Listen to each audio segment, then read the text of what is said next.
Are you tired of all the voices who say, focus on the bottom line numbers? Say whatever you have to, just close the sale. Just get the credit card. It doesn't matter what you deliver. You will never build a successful business until you grow a pair and stop caring so much. Here, we respectfully disagree. We give you permission to embrace who you are, how much you care, and encourage you to design a business that works for you and your clients. Welcome to The Art of Giving a Damn, the podcast that proves with every single episode that you can create a profitable business doing what you're passionate about and making a positive difference in the world. Now here's your host, Michelle Schaefer. Hey, welcome back to another episode of The Art of Giving a Damn. My guest today is Wolf Castillo. Welcome to the show. Hey, thanks for having me. I'm excited to dive into the conversation and find out more about what you're up to. You've got a really unique project and method that you are getting out there. So by way of introduction, when you were 22, you graduated from the University of Central Florida with a degree in education and psychology with a 3.98 GPA. Congratulations, by the way. Thanks. While holding down 4 jobs, we definitely got to talk about balance and juggling in a minute. You also graduated with no student loan debt and paid for your first car in cash. So you've taken a slightly different path than most people in your generation to getting education and getting kind of started in the adult world. At 23, you started your own business as a youth life skills and mindset coach, and you're on a mission to be the leader of the next generation of leaders to empower the young people in your generation to design, create, and manifest the life of their dreams. So first, welcome to the show. Thank you so much. It's such a pleasure to be on here, and looking forward to what we create. Yeah, so let's start with the education and all of that. 4 jobs while in college is challenging. That's hard to even imagine. So walk us through kind of where you've been and what led to you deciding to create the business that you have. Sure. So for starters, I'll say that 4 jobs is not only not ideal, it's like the opposite side of the spectrum, which is like less than ideal. Yeah. So basically what that looked like was spaced 60 to 70 hours a week between school and work every single week for a good majority of that time, which, you know, in the wording of things, people look at like, oh, you graduated with this and you did this, you paid for your car. And it's like, all that sounds so great. And, you know, what people didn't know was that behind the scenes, I was struggling severely with depression and anxiety and a true lack of seemingly direction from what I was actually wanting to create. So I was doing the schooling aspect and I was doing the jobs and everything because that was what I was supposed to do. You go to school, you get good grades, you get a good job, right? That's the model. Right. That's what we're all told the secret is. Yes, the secret sauce, which we've proven over and over that it's just not, that's not really the reality. Yeah.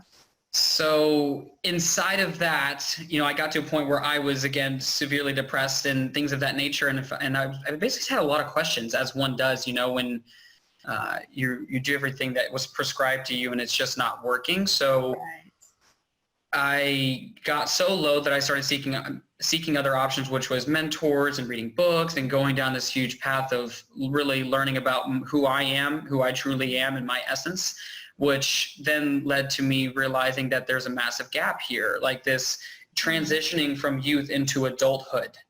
And the things that we are being taught in school, some of them necessary, a lot of them not. There's this, basic things like, you know, how to budget money, the cost of $1, Right. And, you know, like simple skills like communication and understanding the psychology of our brains and the anatomy. Like, we don't know anything about ourselves by the time we graduate, but we know a lot about a lot of things that really won't matter ever again. That is incredibly true. That's I think one of the biggest hot topics right now around the next generation, around education, is what do we do about that? How do you fix things for people who we have been told, and we've told, you know, younger generations, say, this is the path. You go to school, you go to college, you get your degree, you get a great job. Only you go to school, you end up stressed out, you end up with huge student loan debt, and sometimes working at McDonald's.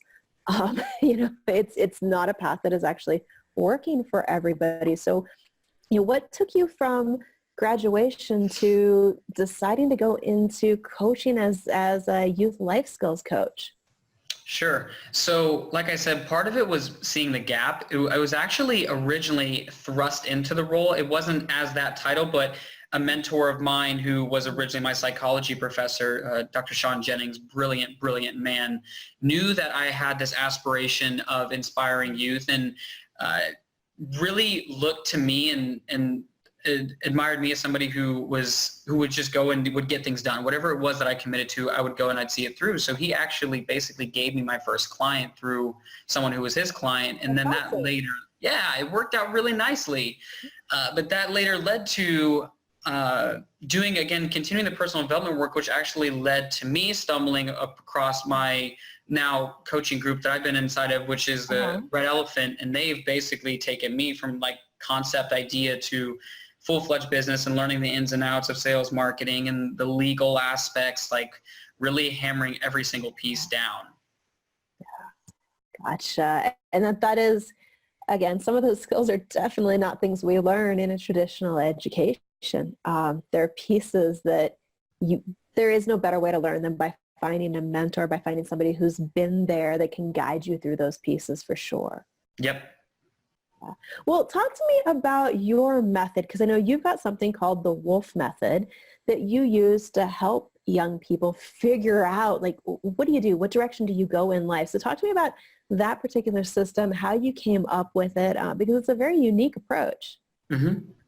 Yeah, so the Wolf process, which actually then obviously became its own acronym, was the first piece of what I basically created this idea of a journey. So that's why the entire movement that we're creating is called Follow the Wolf. It's about following the wolf's journey, about going from unempowered, distressed, depressed, struggling without direction to empowered and joyful and happy and purpose-driven, and, definitely in the context in general of just living our best lives. So it ended up becoming a process. And what I realized is that, we all, to some degree, have some kind of aspiration or goal. And it doesn't matter where it lands on the spectrum in terms of, I want to go and change the world, or I just want to, improve my health. I want to, sometimes we say, I want to lose 5 pounds. But if we really get to the core of it, it usually goes a little deeper. So we start off by figuring out, well, where is it that you'd like to go? Like I kind of proposed that question, where do you want to go on your wolf's journey, so to speak? And, usually come with whether it's your health or your finances or business, we have something. So from there, we head to W, which is why. And this is something that I'd actually I had originally stumbled across the why from Simon Sinek's work. I love Simon Sinek's work. And what I started to realize is that the why isn't something that is inherently,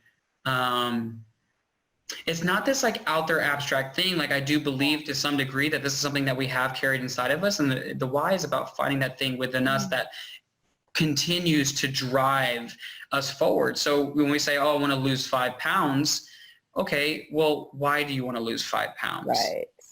And then you start to get real with people, right? Like you start to get answers such as, well, the reason why I really want to is because I know that my health isn't where it's at and I want to see my kids graduate. Yeah. Or for a child, who has the aspirations of, pursuing, maybe it's doing work with the homeless, or they, maybe they haven't got to that point, but maybe they say, I want to have an impact in the world. Why? Well, because I look around, I see a lot of people who are homeless, and like that, like it pains me. So I think that when we can create an anchor of what is really truly purposely driving us forward, we can then start to have inspired action versus uninspired and without direction. Yeah, I love that you start with that piece of it, because I think too many programs and processes skip that. They just like, what's your goal? Okay, let's go for it. And if you don't know what that why really is on a deep level, then the times when it gets frustrating, because it's not always easy going after your goal. It's mostly not. Yeah, it takes energy, it takes effort. But if you know that why, that's what pulls you through it. So that's a great place to start. Yeah, and I think that it really can't be understated, how invaluable it is to be able to have that grounding, so to speak, philosophy or value. So then from there, I know where I want to go. I really deeply know why. Now the next piece is it's about owning it. And what that looks like, and it can be a little like seemingly similar to why, but the distinction in owning it is this.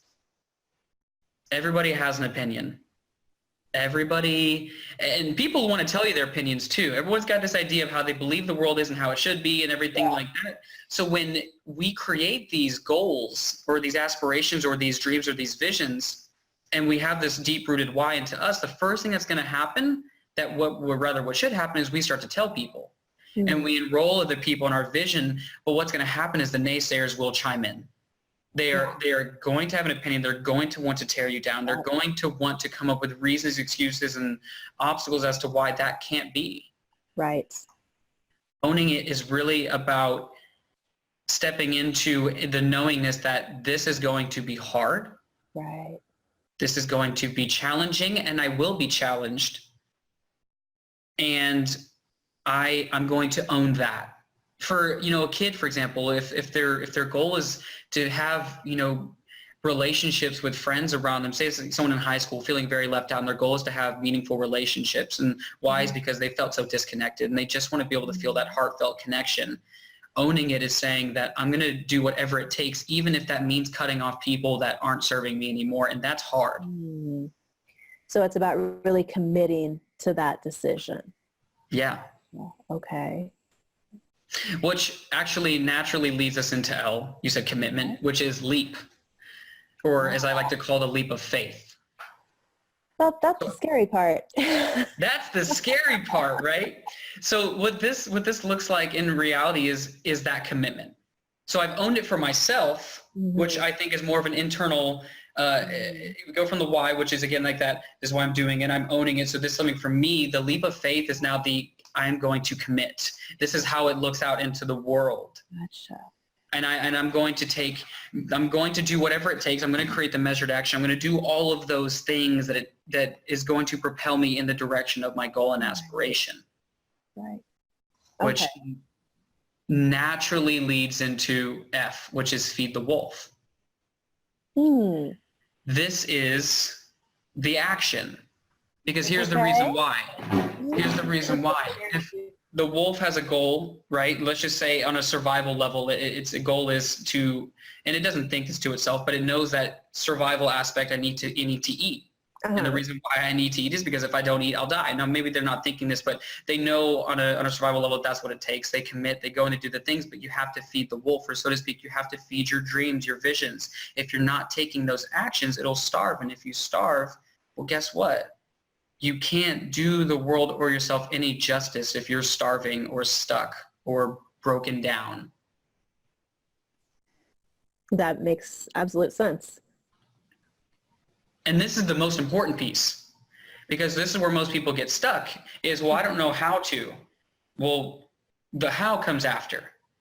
Like the actual, in the how, in terms of like the methodical planning and things like that, which naturally occurs as a result of like the work that I do and the content that I'm developing. But the feeding is the I'm now committed and now I'm going to take an action. And maybe it's starting with a simple action, which is sometimes the scariest, going and telling 3 to 5 people that you hold near and dear. It is amazing how that action right there makes such a big difference in whether you actually go anywhere towards goals. Accurate. There's something about having to tell other people and having other people know and aware of it that makes a big difference. It does. I mean, wouldn't you say that, for example, and I think that some of, I myself included, if I put something in my calendar, say, go exercise at this time, it's going to take a certain level of will on my piece to get there. But if I commit to being there with somebody else or a group of people, right, now there's something inside of me that is even more compelled than if it was on my own, because now it's like an expectation of I could be letting these people down. Yeah. Or I'm not living up to my word, which is out of alignment with my integrity. Right. It's funny because I remember the first time a coach told me to go put together a sales page for a workshop, a program that I had been wanting to run. I had literally been talking about it for more than a year and I had not put it together yet. And he's like, go put together the sales page and invite people to it.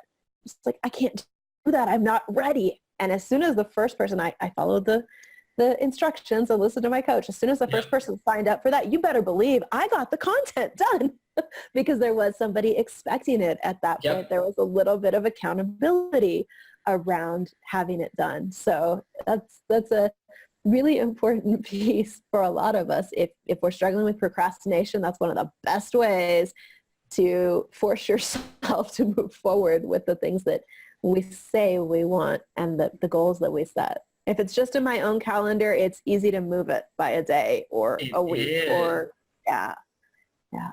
Well, for people who are listening and thinking, okay, yeah, I understand the figuring out the why, the figuring out these different pieces, committing to it.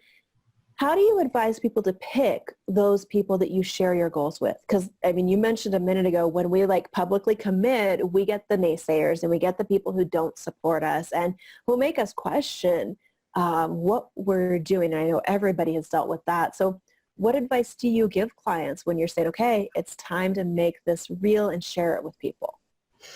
Well, the most in your face answer is to, again, when we come back to own it, it's about getting over ourself, meaning it's time to, as I had a buddy tell me one time, it's time to be okay with getting punched in the face.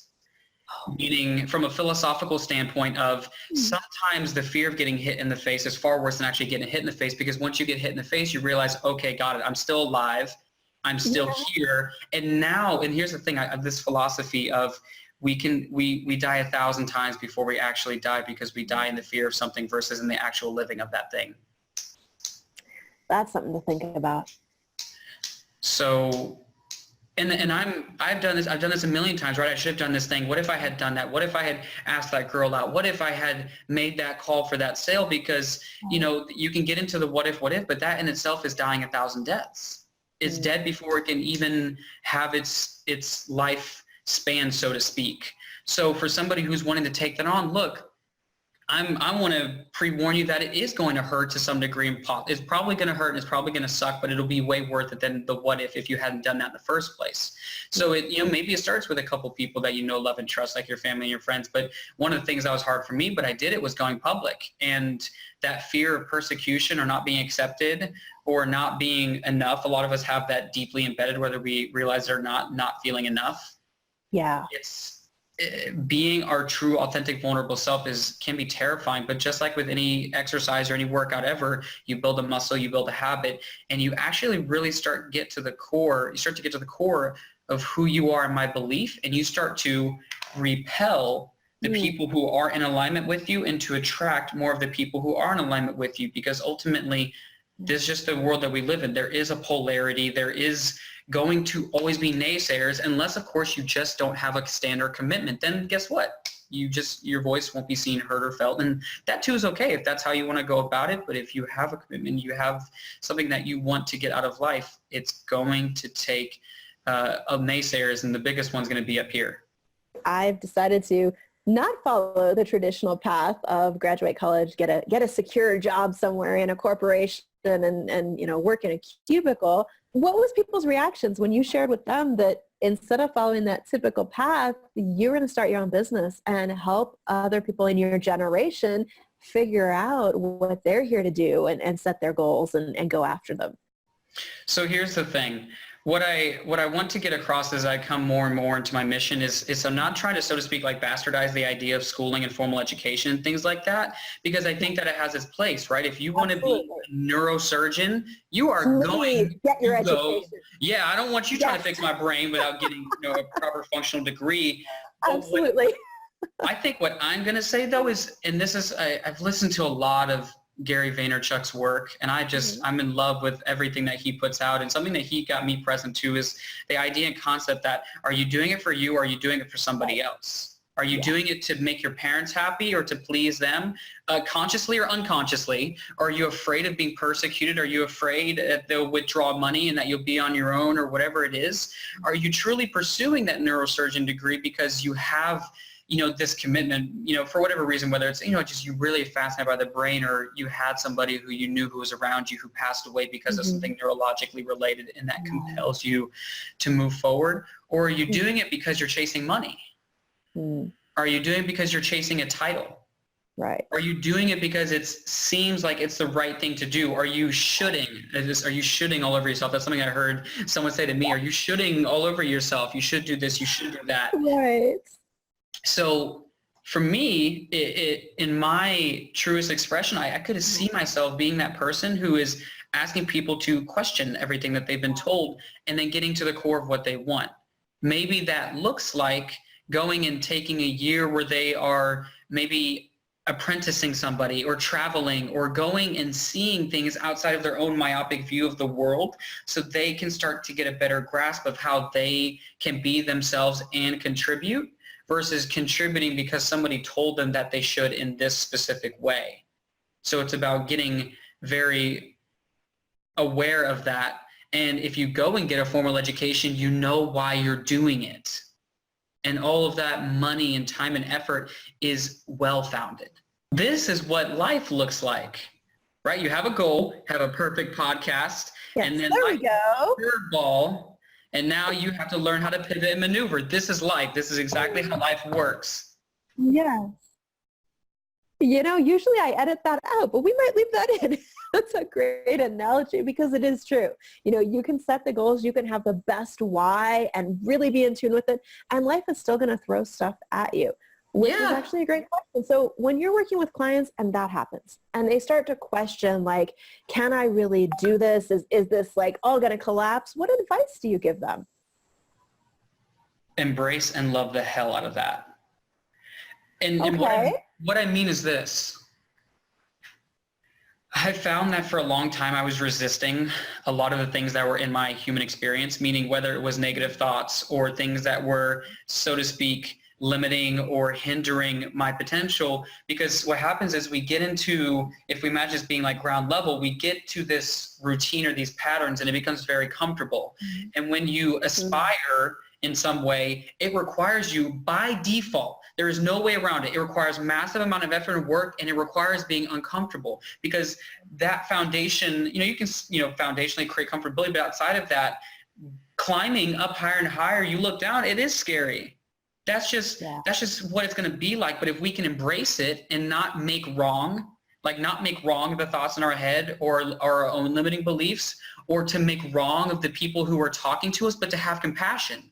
If my head says I'm not good enough, who am I? Then I say, I hear that. I hold space for that. And in light of that, and thank you, because I get that in some default weird way, you're trying to preserve the self, but my commitment is to empowering youth.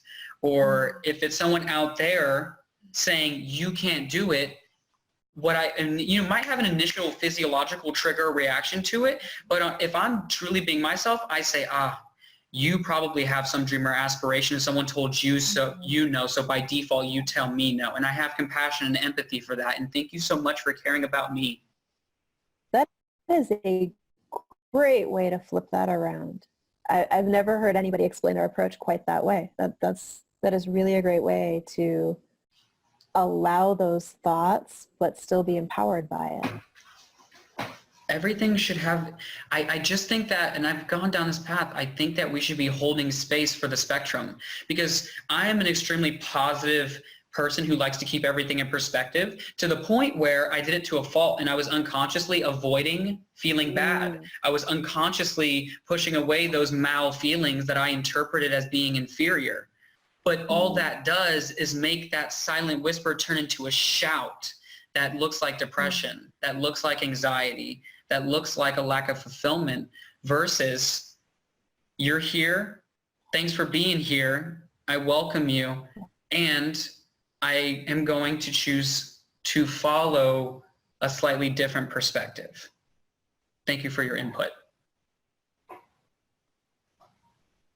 Really something to think about, like, how can we take that and apply that? Because I think that's a different approach that might just work better for not just, but a lot of people listening. to think about it that way when opposition, in a sense, presents to whatever it is we're going after. I like that approach. So as we kind of wrap up here, tell us where people can go to find out more about you, about what you do, and connect with you. Yeah, so I would say all the links, but that's actually why I gave you one specific link to put into the chat, which is, it's a Linktree link, which will give you access to Facebook, Instagram, LinkedIn, the website, all in one lovely location. So I'm not having to tell you at here and at here and at here. So to follow the wolf, that's the movement, follow the wolf's journey, and stay tuned for what's happening, because a podcast is going to be rolling out in the next 6 months to a year, follow the wolf and things like that.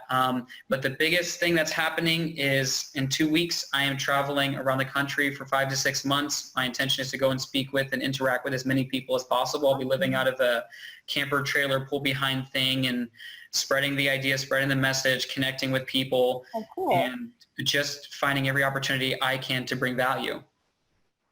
That is awesome. So we will put the links somewhere near you watching or listening to this episode that you can follow along on that journey around the country and on the movement that's being created here. Thank you so much for taking time to come on the show today. I appreciate you sharing what you're up to, your perspective, and a system that might just help people look at things a little bit differently when it comes to achieving their goals in life.